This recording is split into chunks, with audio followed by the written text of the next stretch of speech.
Hello, Himasri, like Danda Danda. Thank you so much, Himasri.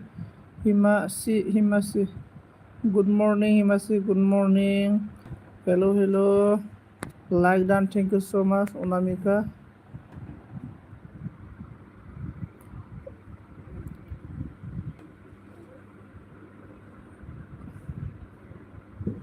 Hima dollar dido मुझे dollar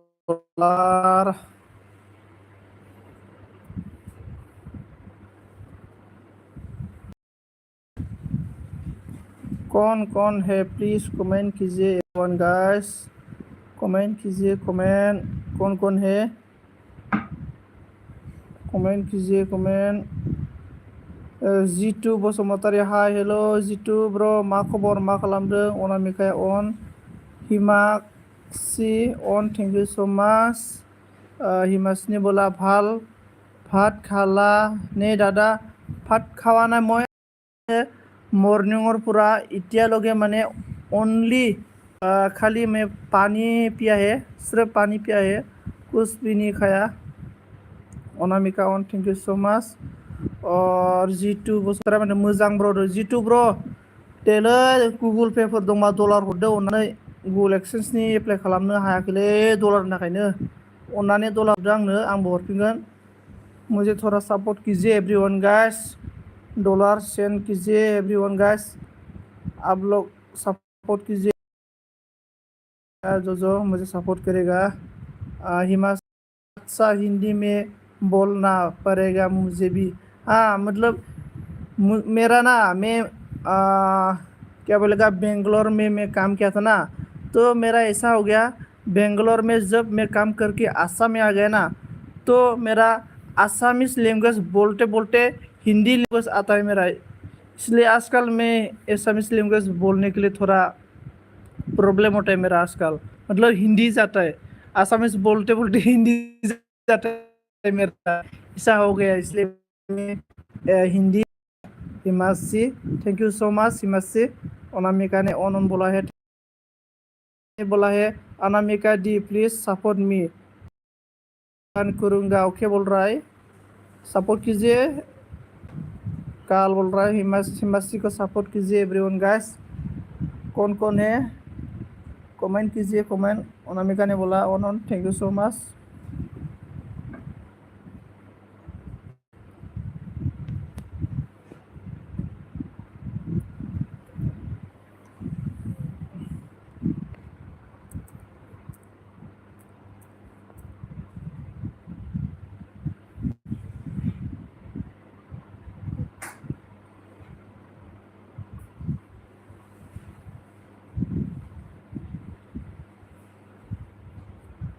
thank you so much everyone guys on रहने के लिए कौन है please comment कीजिए हिमांश ने बोला ओके भैया बाय हाँ मैं खाना बना रही हूँ अच्छा ओके खाना बना ओके बाद में आऊँगी ओके हाँ okay Himansh kitchen okay thank you so much okay Namika ने अन thank you so much share खालामना हो फेसबुकफोराव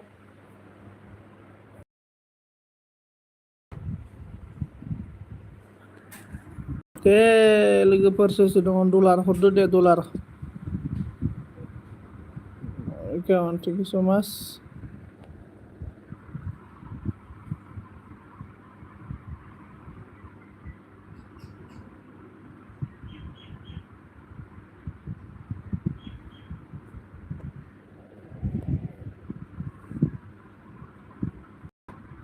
मा रावबो गैला ना ब्रा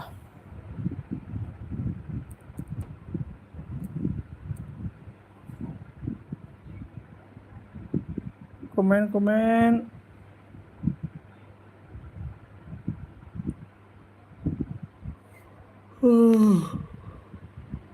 कमेंट एवरीवन गाइस लाइक कर दो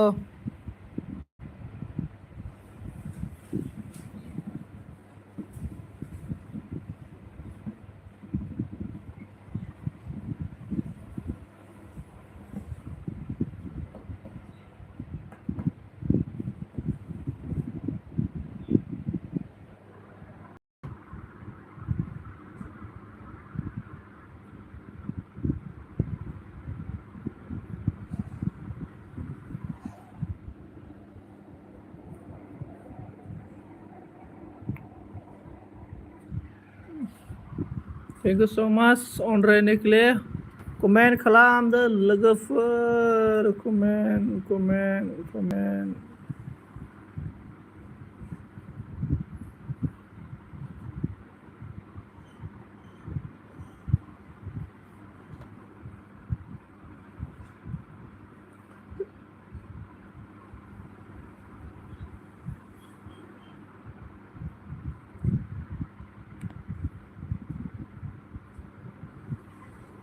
लाबरायदो बावजोब्बाय नाब्रा मानसिफ्रा लाबरायनायखौ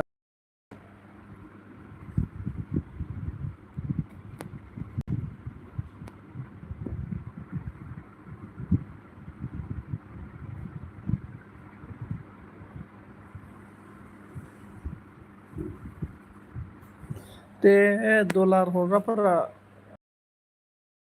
रावबो गैयानाब्रा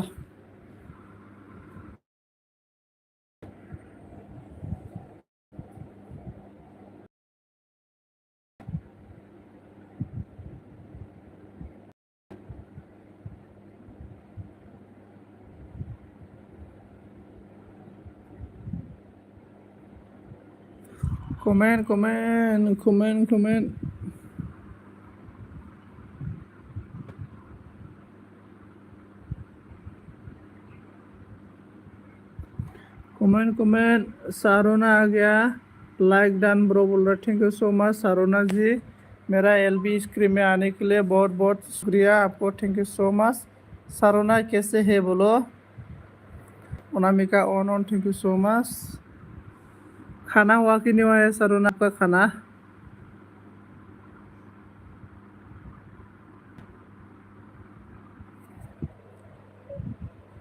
सारोना का चैनल कितना हो गया देखिएगा सारोना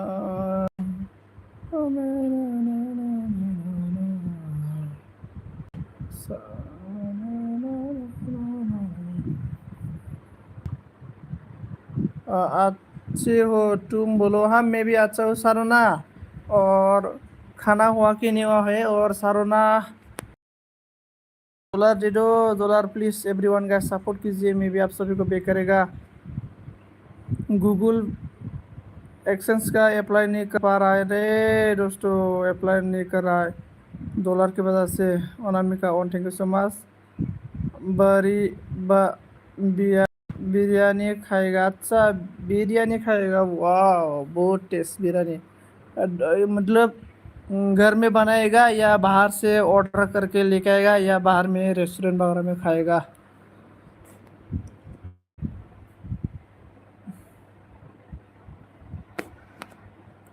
सो रहा हूँ मैं एवरीवन का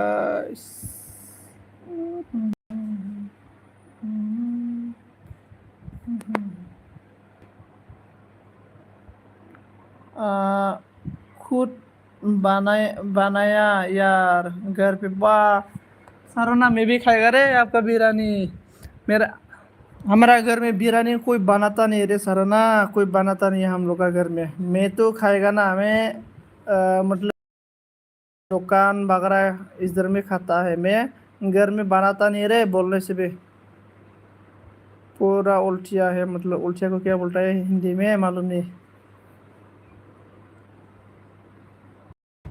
सारोना अच्छा रे सारोना अच्छा वीडियो बनाया कि नहीं बनाया बिरयानी का ब्लॉग अनामिका ऑन सारोना ने बोला अरे संजीत भाई थोड़े देखा फेस थोड़ा देखा फेस थोड़े से मेरा फेस क्या देखेगा सारोना देखो मैं सो रहा हूँ देखो क्या करेगा इतना गर्म फैन लेके एलबी कर रहा है सारोना ने बोला हाँ बोला अच्छा अनामिका ने बोला on thank you so much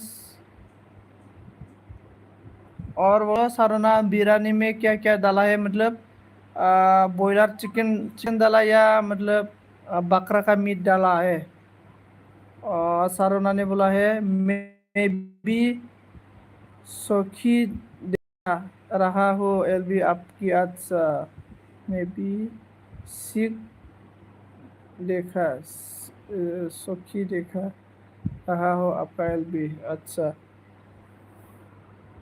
आजकल तो साइली लोग मेरा एलबी में नहीं आता है। लाइन भी चला गया नहीं गरम में।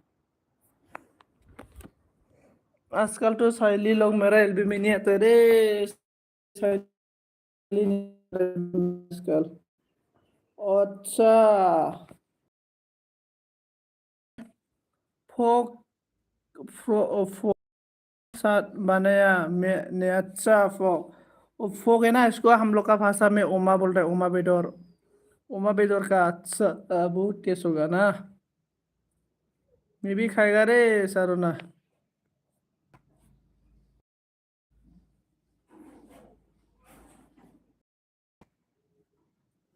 आप लोग तो खाते नहीं है ना? कौन सा फोक? फोक खाता है ना, क्यों नहीं खाता? खाता है मैं। खाता है हम लोग का इधर। बोरो लोग सब कुछ खाता है। ओनली लोहा नहीं खाता है, लोहा।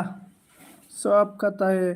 बकरा बकरी मीट ओ क्या है, मछली, क्या क्या सब कुछ खाता है रे। पूरा मतलब राक्षस जैसा है। सब कुछ खाता है।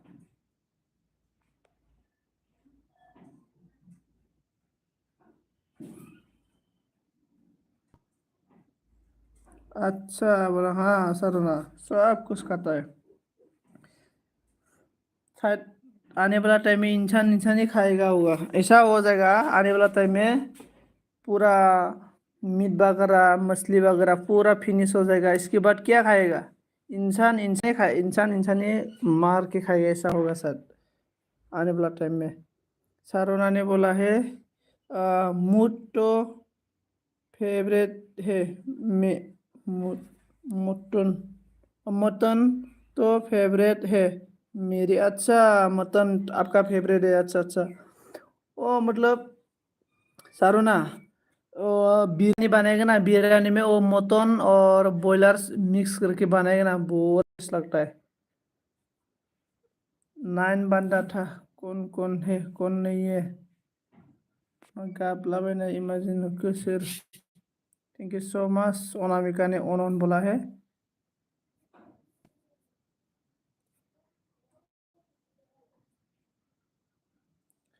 6 बंदा कौन कौन है प्लीज कमेंट कीजिए। सारुना ने बोला अच्छा हाँ। इतना गर्म मौसम है सारुना, आप लोग का इधर त्रिपुरा में मौसम कैसा है? गर्म है कि नहीं है?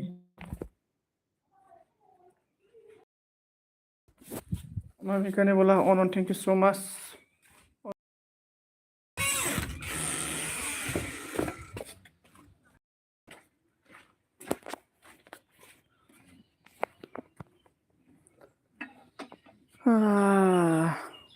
Anamika on on, thank you so much. On रहने के लिए थैंक यू।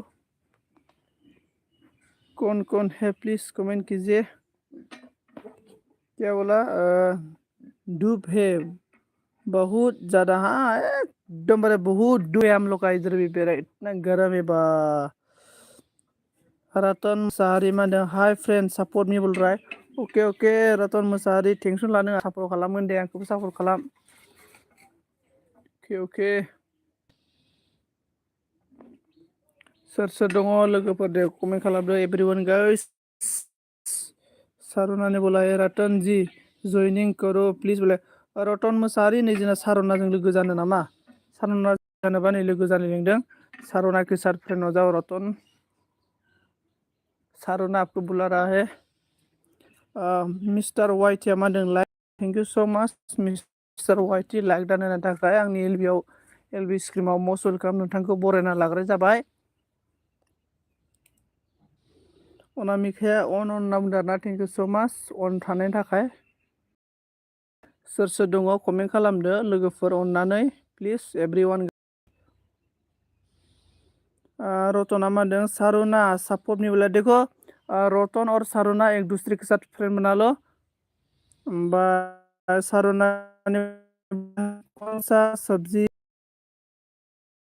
जी मतलब खाना आज कुछ भी नहीं खाया है, बना है मालूम नहीं, बनाने वाला बना रहा है, अभी तक खाने नहीं मिला। अनामिका ने on thank you so much.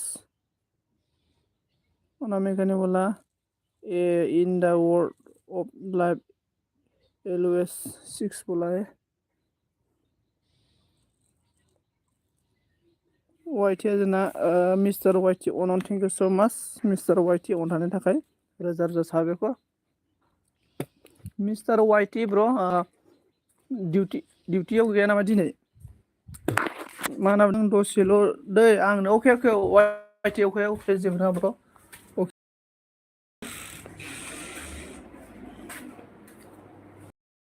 ओमफ्राय जोंना सिनायथि बसुमतारी हेलौ नाउदारना hello thank you so' much सिनायथि बसुमतारी थेंक इउ ओमफ्राय सारुनाया मा बुंदों मी वाइटि आप ज्वाइनिंग करो प्लीज बोल रहा है सारोना आपको ब्लू चाहिए तो बोलो सारोना ब्लू चाहिए तो बोलो मैं ब्लू दे देगा जिसको भी ब्लू चाहिए बोलो मैं ब्लू दे देगा एवरीवन गाइस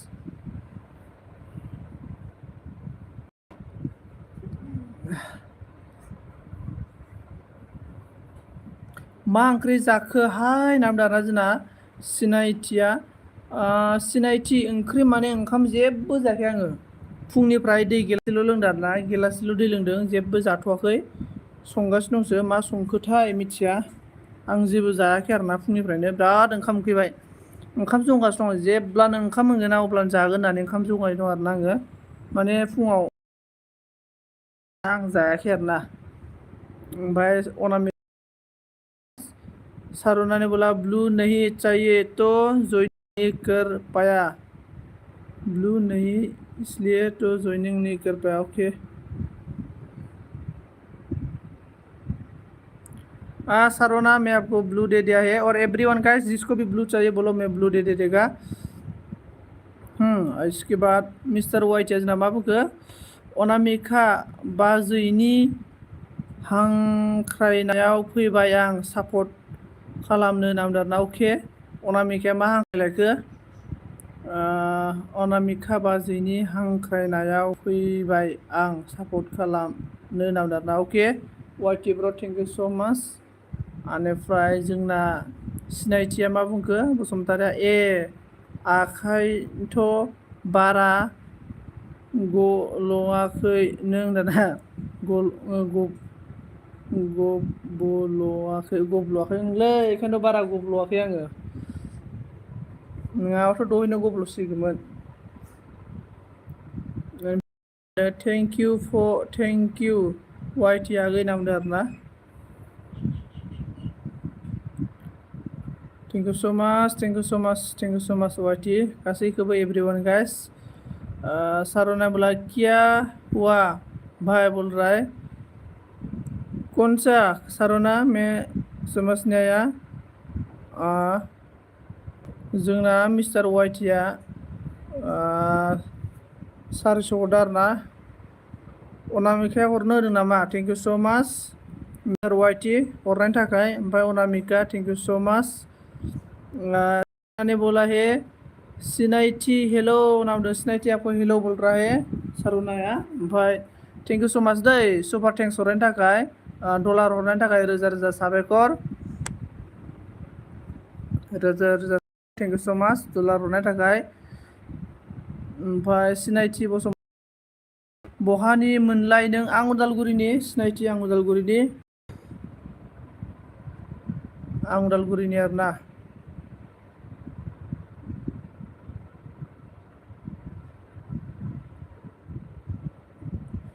बेनिफ्राय जोंना मा होनना बुंदों अनामिका बाजिसो दै आं गिफ्ट अके मिस्टार स' माच होमबाबो मिस्टार वाइटि सापर्ट खालामनायनि थाखाय हरनायनि थाखाय अनामिकाखौ सापर्ट होनायनि थाखाय थेंक इउ स' माच बेनिफ्राय जोंना सारोना ने बोला है मिस्टार वाइटि सपोर्ट मी प्लीज बोल रहा है बेनिफ्राय अनामिकाया मा होनदों थेंक इउ वाइटि आगै होनना बुंदों आरोना थेंक इउ स' माच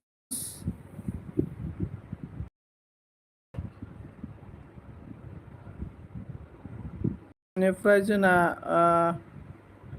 थेंक इउ आगै होनना बुंदों बेनिफ्राय जोंना मिस्टार वाइटिया आरो 100 हरबावबाय आरोना होनाय आरोना थेंक इउ स' माच मिस्टार वाइटि हरनायनि थाखाय आरोना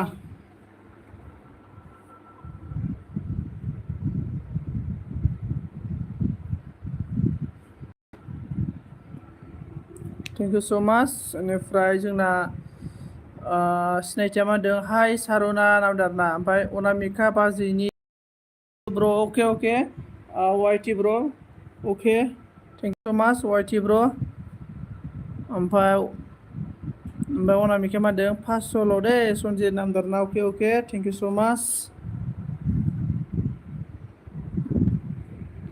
अके थेंक इउ स' माच सोर दङ लोगोफोर बेनिफ्राय जों वाइटिया आं खालि सापर्टल' होफैदों ब्र अके मिस्टार वाइटि अके जेबो नङा ब्र अके थेंक इउ स' माच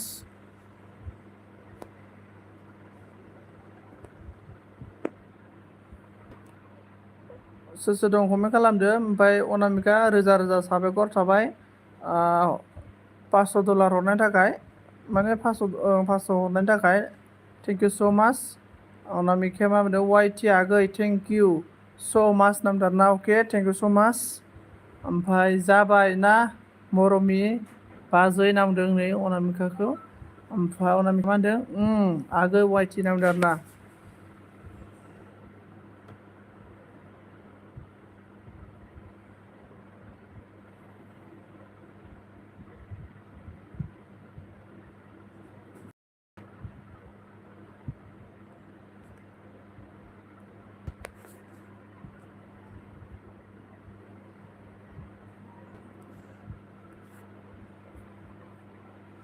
सोर दं कमेन्ट खालामदो दे कौन है प्लिज कमेंट कीजिए everyone guys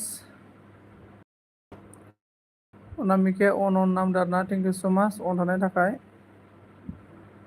अनन thank you so' माच अनामिका ओमफ्राय सिनायथिया मा होनदों देलाय आंजोंबो लोगो जादो नामदारना लोगो जा सिनायथिनिथ' आं अलरेडि नोंजों लोगोखादे आं सिनायथिजों अलरेडि लोगो दंखायो ओमफ्राय सिनायथि मा खालामबाय दङ खोन्थाहरदो दे मा ओंख्रि जाखो मा खालामबाय दङ अनामिका बाजै मा ओंख्रि जाखो मा खालामबाय दं खोन्थाहरदो दे अनामिका बाजै मा खबर मा ओंख्रि जाखो मा खालामबाय दङ ओमफ्राय अनामिका बाजै रोजा रोजा साबायखर थेंक इउ स' माच 500 सुपार थेंक्स हरनायनि थाखाय रोजा रोजा साबायखर थाबाय ओमफ्राय मिस्टार वाइटिया मा होनदों आंहा रावजों जानो गोसो गैलालै अल फ्रेन्डजों थेंक इउ स' माच जोंना मिस्टार वाइटि रोजा रोजा साबायखर थाबाय आंनि एलबि स्क्रिमाव फैनानै अनामिकानि बुंनायाव सुपार थेंक्स हरनायनि थाखाय रोजा रोजा साबायखर थाबाय थेंक इउ स' माच ओमफ्राय अनामिकाया अनन नामदों थेंक इउ स' माच वाइटिया मा होनदों वेलकाम मरमि बाजै होनना बुंदों ओमफ्राय सिनायथिया मा होनदों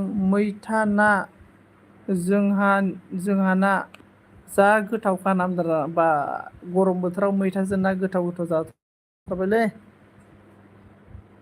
गोथाव जाबाय मैथाजों ना अनामिकाया होनदों मा खालामदों दा आगै वाइटि नामदों ओमफ्राय वाइटिया bye all friend okay mister वाइटि थेंक इउ स' माच अके गोजोननाय थाबाय नोंनिसिम रोजा रोजा साबायखर ब्र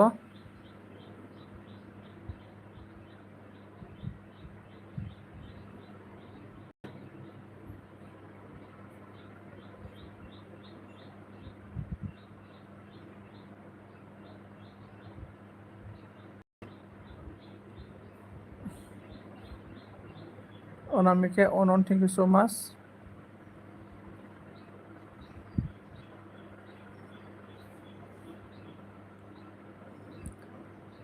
आन्थाव बर' मा होनदों हाय ब्र आंहा दासो अके जेबो नङा अके आन्थाव ब्र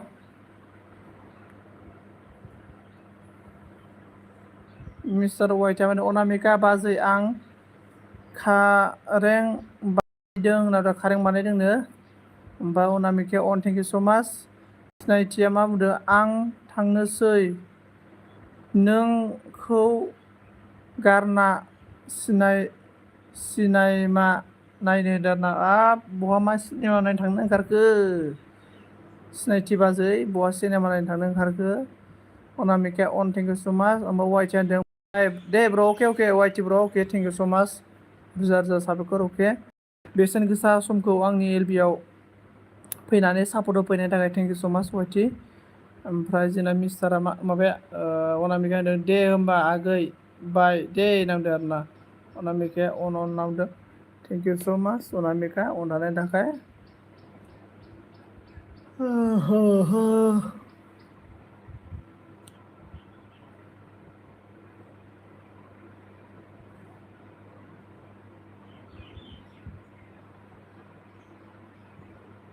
अनामिका अन थेंक इउ स' माच।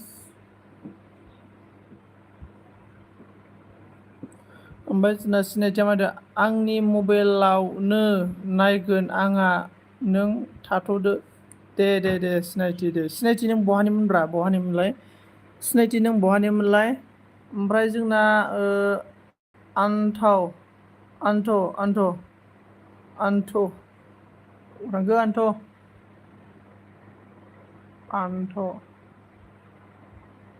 आन्थ'आ थांबाय नामा?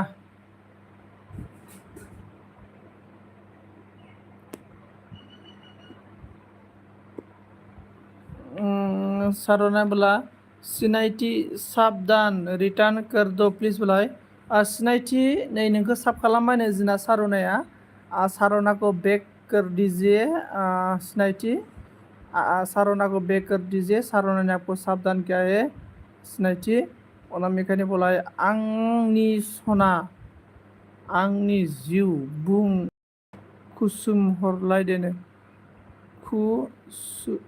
कुसुम मा कुसुमब्रा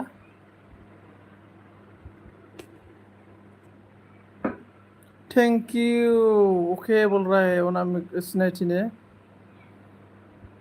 मैथाजों जाथारबाय होनबा नोङो सिनायथि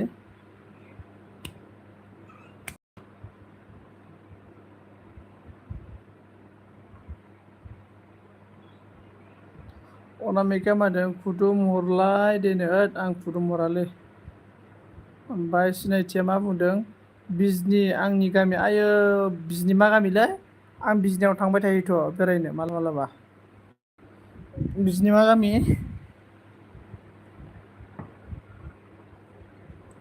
जुमुना बसुमतारी हाय आगै नामजादा हाय हेल' जुमुना आब' बोरै खबर सबर नैलै आब' ओरैनो गोदाव सोराव गरमखाय एलबि होसाबलाबायबाय आङो ओमफ्राय सारनाने बोला है सिनायथि सिस्टार रिटार्न आउस चाउमिन जाहो नामजादा सॉरी उखोफोरखो सिनायथि सिस्टार रिटार्न कर दो ओके फुल वॉश करके बोल रहा है सारना ने ओमफ्राय सिनायथिया बुंबाय लोगो हमना चाउमिन जाहो चाउमिनखौनो डाबल चाउमिन जाहोगोन आङो गोदोना बुंलायलायनाय मानि थाखाय नामजादा मानि थाखाय ना दं सिनायथिखौ नायनो र' मानसिखौ आङो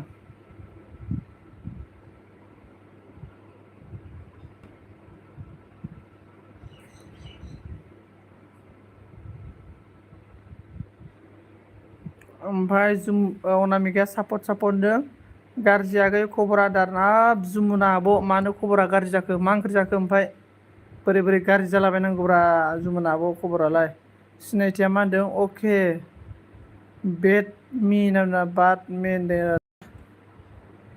सारुना आपको सिनायथि ने बाद में करेगा बोल रहा है ओमफ्राय सारुना ने बोला है बसुमतारी सिस्टार मैं आपसे ऑल ज्वाइनिंग हो बोल रहा है बसुमतारी अनामिका देखो सारुना ने आपसे ऑल फ्रेंड है और आप भी ऑल फ्रेंड है कि नहीं है फ्रेंड है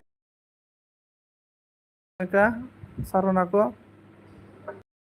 अनामिका ने बोला अनन thank you so much dollar हरब्रा लोगोफोर सिनायथि आब' डलार हरदो दे देनां आंबो हरगोनलै नोंसोरनो डलार नांगौ जाबा जुमुना आब'आ मा होनदों लोगोफोरा बारा सापर्ट खालामा आंखौ नामजादा माबोरै जाखो लोगो जुमुना आब' लोगोफोरा सापर्ट खालामखाया लोगो नङैयासो सापर्ट खालामो माने ओरैबायदि आरोना सिनायनाय मानसिया मालाबा सापर्ट खालामा सिनायै मानसिया सापर्ट खालामोलै दानि जुगाव आइदै अनामिकाया मा होनदों मे बी अल फ्रेंड हो सिस्टार सारुना बोल रहा है अनामिका ने सारुना बोला जमुना हेलो सपोर्ट प्लीज बोल रहा है ओमफ्राय सिनायथिया मा होनदों मानो मिथियाखै आं माबा जादों नामा होनदों मानो मिथियाखै आं माबा जादों नामा होनना बुंदों हा सिनायथि आं बुजियासै मा होनखो ओमफ्राय जमुना आब' नोंनाथ' चेनेला मन' जाबायमोन ओमफ्राय मन' जानानै बोरै बोरै जाखो ओमफ्राय खोन्थालाय एसे प्रसेसफोरखौ ओमफ्राय जमुना आब'आ मा होनदों नंगौ नों थिगखौनो बुंदों नामदारा ओं हा जमुना आब' ओमफ्राय मन' जानानै बेनिफ्राय गुगोल एक्सचेन्जथ' फैबायना आब' नोंनाबो ओमफ्राय बोरै बोरै रांफोरा मोनगोन ना मोनाखै खोन्थाहरदो दे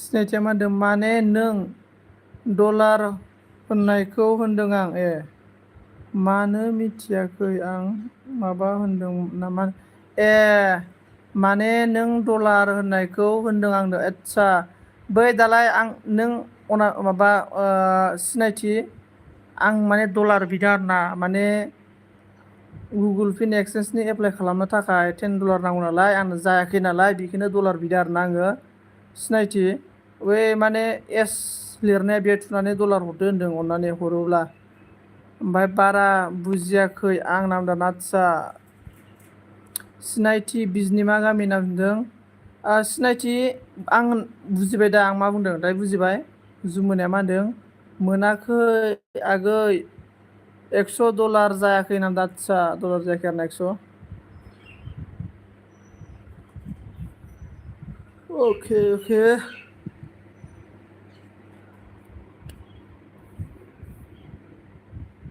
गैयालै जमुना आब' आंना माथो $10 जाया दाबो गुगोल एक्सेसनि पिन एप्लाइ खालामनो हायाखै आं दाबो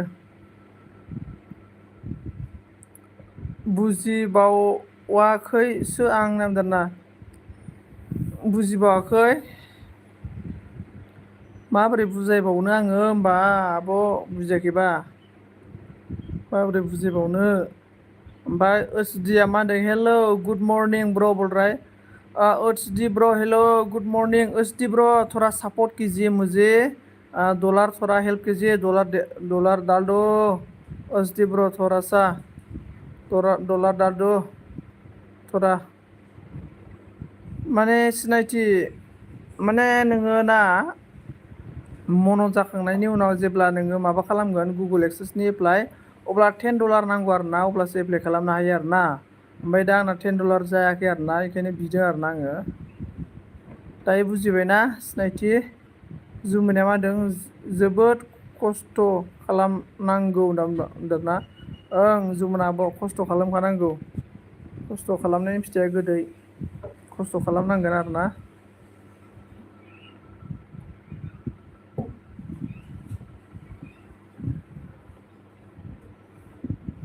जुमुना आब' दाख्लै थांना फैखांबायब्रा आङो सनजय मोनानाव दाख्लै थांदोंमोन आं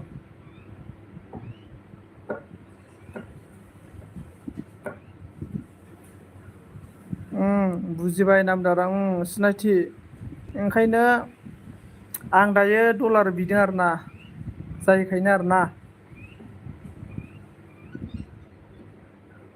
सोर सोर दङ कमेन्ट खालामदो दे अनामिकानि बोला अन थेंक इउ सो माच सारुनानि बोला सनजित भाई कब खाना खाएगा सारुना खाना तो खाएगा मतलब अभी तक नहीं हुआ बना रहा है अभी तक नहीं हुआ खाना होने के साथ साथ मैं एलबी बंद करेगा डायरेक्ट खाना खाएगा मैं भूख लगा है मुझे सारुना पानी एक गिलास पिया है मैं मास हरनो रोङा आं नामदाना सिनायथिया अके जुमुनाया मा होनदों आब'आ आनो मानो फन खालामाखै नों थांगौमोन ना नामदारना दाख्लैयो नोङो दालाय माबानाव माबानाव मा नामलाय सनजय नार्जारि नों फन हरलायलायनायब्रा दाख्लैयो सनजयनि खाथियावनो दंमोन साइलिनी हांसराय उसदीने बोला है ब्रो मैं खुद कैसा हूँ आपने देखा है bro I am jobless okay okay okay okay okay okay thank you so much okay उसदी ब्रो साइलिनी बोला है like Don data Sanjeet okay thank you so much Anamika ऑन थैंक यू सो मच उसदी ब्रो आप कहाँ में कौन सा जॉब करता है रे ब्रो मैं भी बाहर में जाएगा काम करने के लिए थोड़ी देर के बाद मतलब कुछ दिन के बाद अनामिका ऑन thank you so much sister की एलबी में आते सारोना मैं एलबी में किसका एलबी में जाने के लिए टाइम नहीं मिला रे मैं पूरा बीमार हो रहा था ना अभी थोड़ा बीमार ठीक हो गया अनामिका ऑन थैंक यू सो मच जुमुनाया ओ नाम डरना साइलिनी हांसराय सारोना ने बोला है स्टेली sister Saili sister hello Sanjeet भाई तुमसे याद कर रहा है बोल रहा है हाँ साइली सिस्टर ओमफ्राय अनामिकाया नाइस नाइस नाइस नाम डरना thank you so much everyone guys कौन है प्लिज कमेन्ट जुमुना आब'आ आंखो नों होनना खिन्थायाखैना आंनि नोंनि दादियाना आदसा आंनि दादियाना अके अके ओमफ्राय साइलिया मा बुंखो इट्स बी ब्रो संजीत को जॉब की बहाने लेके जाके बेच देना बोला है वाह अरे ओमफ्राय अनामिका ने बोला like thank you so much बेनिफ्राय जोंना उसदी ने बोला है मैं जॉब नहीं करता हूँ ब्रो मैं हैंडीकैप पर्सन हूँ ब्रो अच्छा handicap person okay okay okay okay okay bro okay okay okay इसके बाद ओके ओके ओमफ्राय सिनायथिया मा होनदों मा कमेन्ट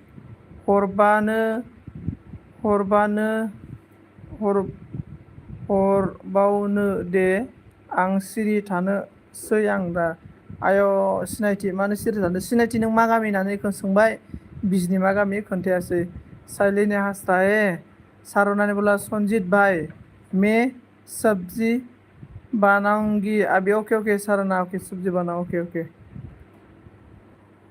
डॉलर दे दो संजीत फ्रेंड संजीत को बोल रहे अनामिका ने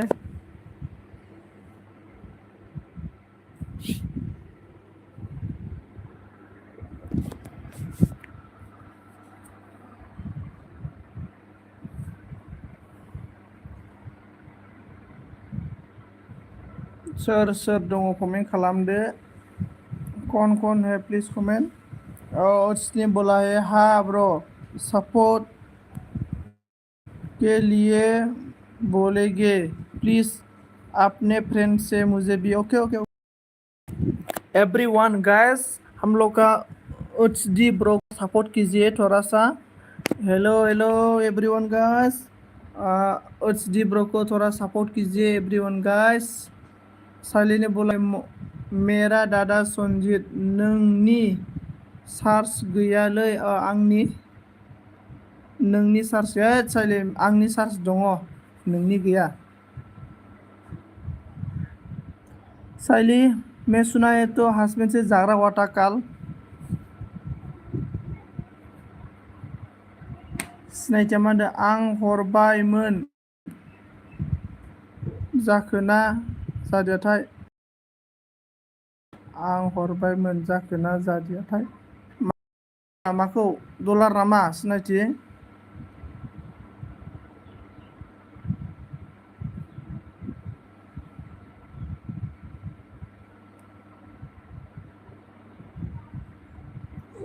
सिनायथि जायाखै जाबाथाय आंनाव नुजाफैखायो नोङो हरनो रोङाखैदां ओमफ्राय साइलिनी हांसराय सिनायथिया नामदों साइलिनी बोला मेरी एलबी में धमाका होता है मोरा संजय रियल में।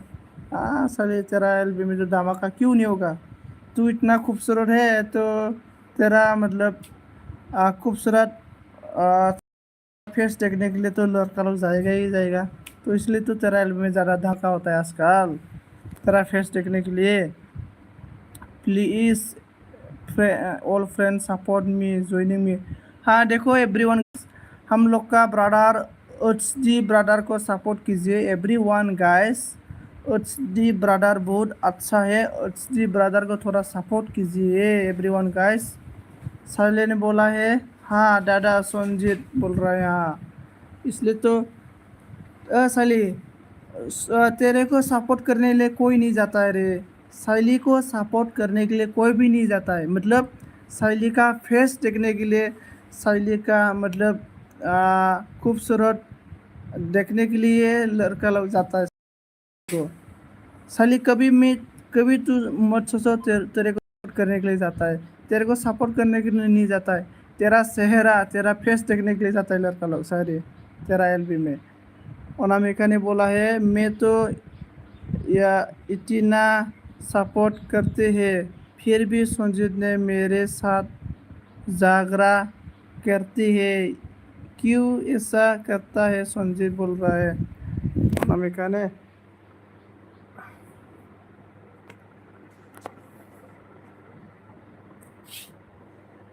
तो मोरा संजीव हाँ सर, कोई भी लड़का लोग तेरे को सपोर्ट नहीं करता रे, तेरा फेस देखने जाता है। ओ गामिया बलांगुरि हा बलांगुरिनि सोमबा नोङो बलांगुरिनि आं बलांगुरियाव बेरायखांबायथ' माबा सिनायथि। अनामिका सिस्टर संजीत पागल है बोल रहा है। अरे मेरा जैसा लड़का कहाँ मिलेगा साली, साली तू ना ढूंढने से भी मेरा जैसा लड़का नहीं मिलेगा रे। ये भाई सिनाइथिया आंदाना साली ने बोला है तो फिर तो क्यों नहीं आता है मोरा संजय। हाँ साली मैं जब जाता है ना तेरे को सपोर्ट करने के लिए जाता है, क्योंकि तेरा शक्ल में नहीं देखने नहीं जाता है। आपका एलबी में अभी जो लोग जा रहा है ना तेरा शक्ल ही देखने के लिए जा रहा है, तेरे को सपोर्ट करने नहीं जाता है। लेकिन मैं जाता है ना कभी कभी जाता है मैं सपोर्ट करने के लिए एकदम। फैबा हाबफै राजा नामदारना बोरै हाबैनो आं नोंसिनि न'खौ नुवाखैना आरो सिनायाबो मबाइलबो नाम्बार गैया, बोरै हाबैलाबायनोब्रा आब' बुना हरजालाबायबालाय ना दानि जुगाव गिलां बुना हरजानो।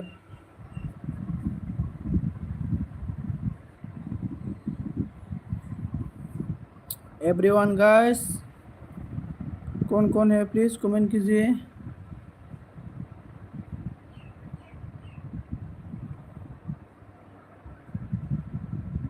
लागाव गिनाया नाद्रा सिनायथियाबो गिनांगोन ना बबेनि मोद्ला मोनसे सें बुना हरबानोथ' दाय गैयामोन गैयानो। ओमफ्राय साइली ने बोला है थोट मोरा संजीत एक तो कमेंट करता है तू सपोर्ट नहीं बोला है। साइली कमेंट करता रे मैं तेरे को कौन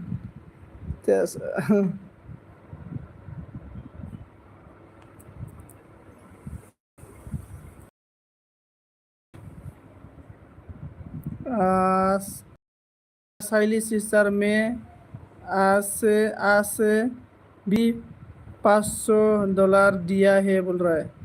साइली ने हंस रहा है। हाँ साइली अनामिका ने 500 दिया है अभी सुपर।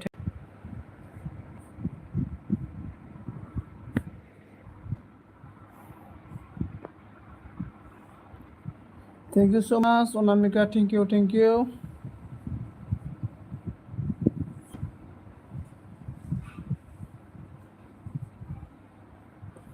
इतना मत दो अनामिका सिस्टर संजीत पागला है बोल रहा है साइली ने। साइली तू पागल हो गया रे साइली, साइली की वजह से ही त्रिपुरा में ज़्यादा मतलब गर्म हो रहा है, इतना धूप निकल रहा है, इतना गर्म हो रहा है। बाय बाय संजीत ने सिनायथिया दे आब' दे थैंक यू सो मच सिनायथिया आब' thank you.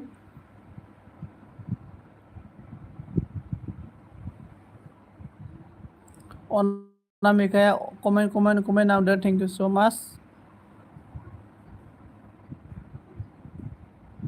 Anamika on thank you so much.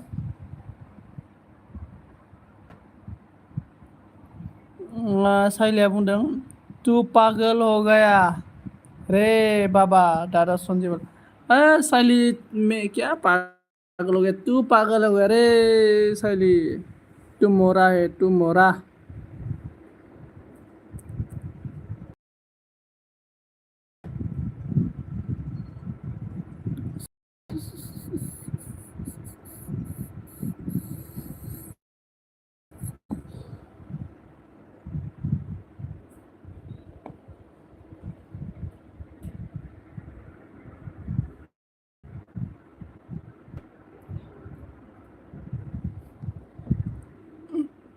Comment साइली मेरा चैनल मोनो नहीं हुआ है बोल रहा है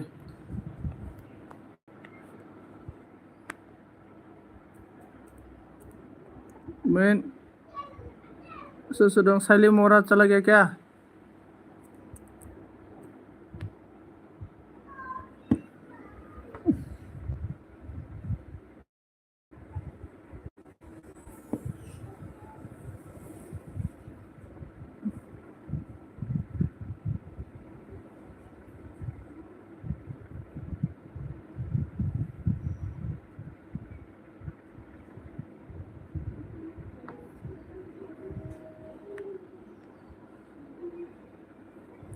नों मैसो हारिनि मरा बोला साइली मरा टेंटलो साइली टेंटलो साइली बीएम साइली बीएम साइली बीएम साइली बीएम साइली बीएम से गुलू क्यों करता है रे तू मोरा साइली हंस रहा है मोरा साइली ने टाटा क्या टाटा रतन टाटा क्या साइली रतन टाटा है या क्या टाटा है साइली तू ज़्यादा मतलब ये ना अनामिका ने बोला मैं new channel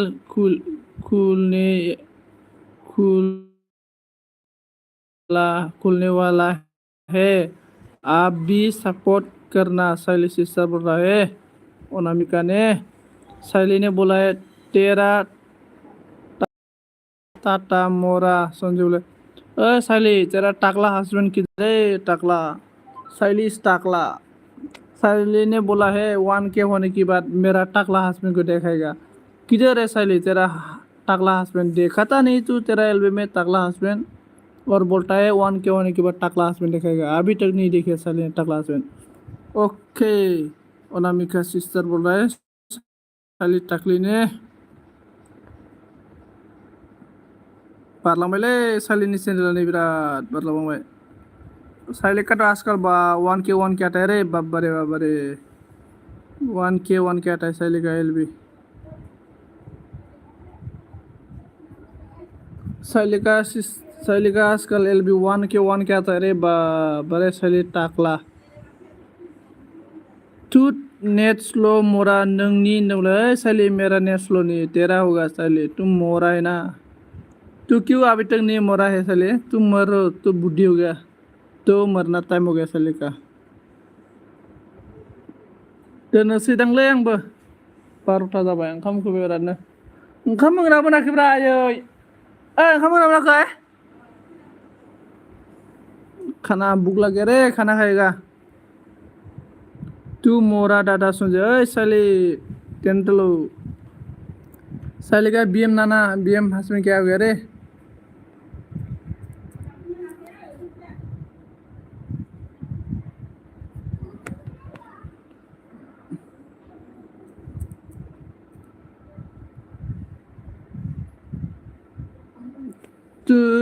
na na na na na na na na na na na na na na na na na na bunga ayah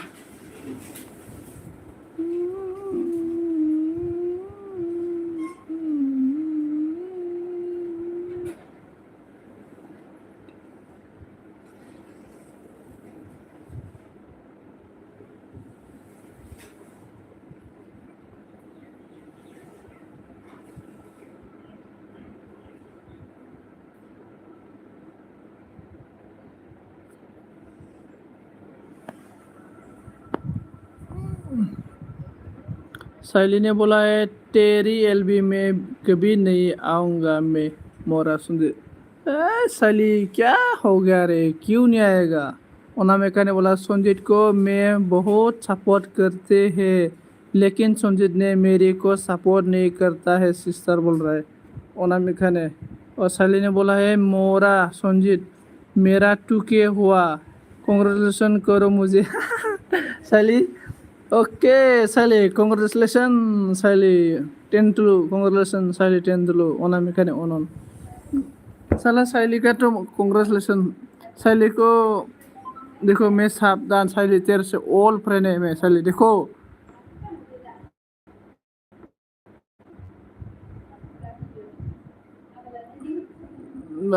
बड़े साइली का नंदा नंदा हैप्पी होली बा, बड़े हैप्पी होली।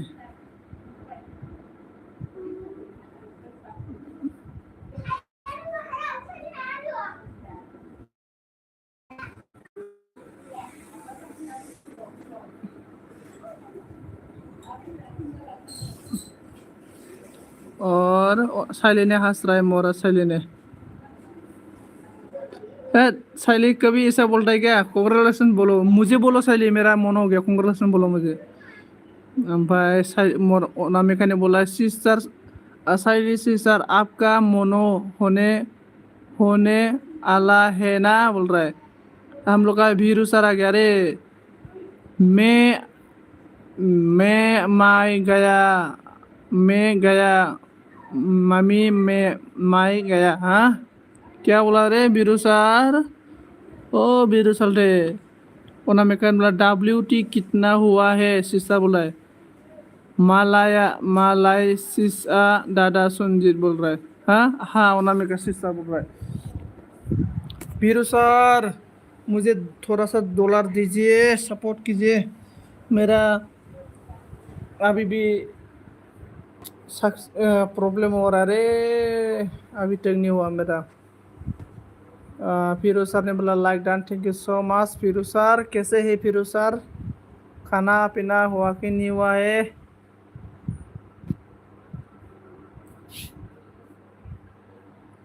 साइली डॉलर दीजिए, डॉलर ओनली $20 दो, $40 दो।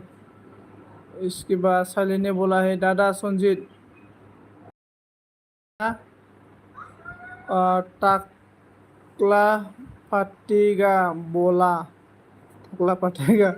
साइली तेरा हस्बैंड से ना टकला फटेगा। अनामिका ने बोला है अच्छा हुआ, सिस्टर बोल रहा है।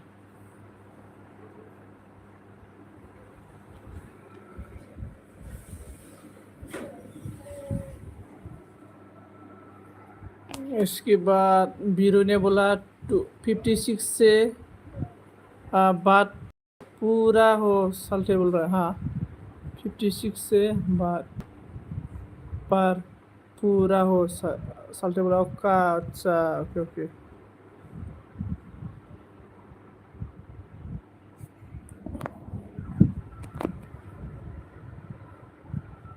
कौन कौन है कमेंट कीजिए प्लीज एवरीवन गाइस।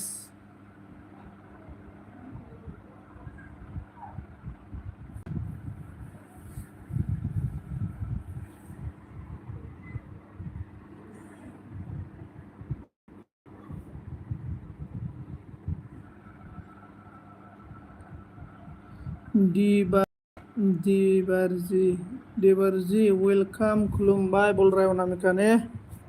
साली ने बोला है बाय बाय दादा संजीत। ओके ओके साली ओके, मैं भी अभी एलबी बंद करेगा, ओनली 4 मिनट। पीरू ने बोला 5 नहीं तो 6 दिन से बिस्ना में पड़ गया मैं। अच्छा ओके ओके वीरू सर ओके। अच्छा हो अभी, अच्छा हुआ कि नहीं हुआ? अभी तो अच्छा हो गया ना वीरू सर? टेंशन लेना नहीं चाहिए वीरू सर, अच्छा हो जाएगा। वो ऊपर वाला है ना, ऊपर वाला अच्छा करेगा। ऊपर वाला जॉब देता है ना, ऊपर पा के रहता है। टेंशन लेना नहीं चाहिए, भरोसा करो भरोसा। अनामिका ने बोला वीरू आ गई, क्या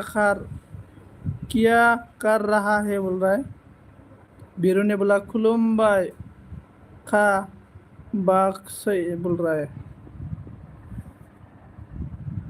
आं एलबी दोननोसै नामा ओंखामखौ बेले बिरादनो क्या हुआ है आगे बोल रहा है हाँ कोई भी नहीं रे Biru sir thank you so much मेरा एलबी स्क्रिप्ट में मुझे सपोर्ट करने के लिए बीरू सर ने बोला है मैं पूरा पानी पानी हुआ बाजै बोल रहा है thank you so much Anamika sister Biru sir मैं एलबी बंद करेगा everyone guys thank you so much दोनदो रावबो गैखाला लस जायोलै नेटपेकआ मानसि गैयाबा नन Biru sir thank you so much मैं एलबी बंद करेगा बुरा मत मानना मतलब कोई भी नहीं ना नेटपेक लस जायोलै मानसि गैयाबा एलबी दोनबा अनामिकाया अके नांदों आरो ना अके बिराद ओंखाम उखैबाय पूरा भुक लग गया अन thank you so much Biru sir thank you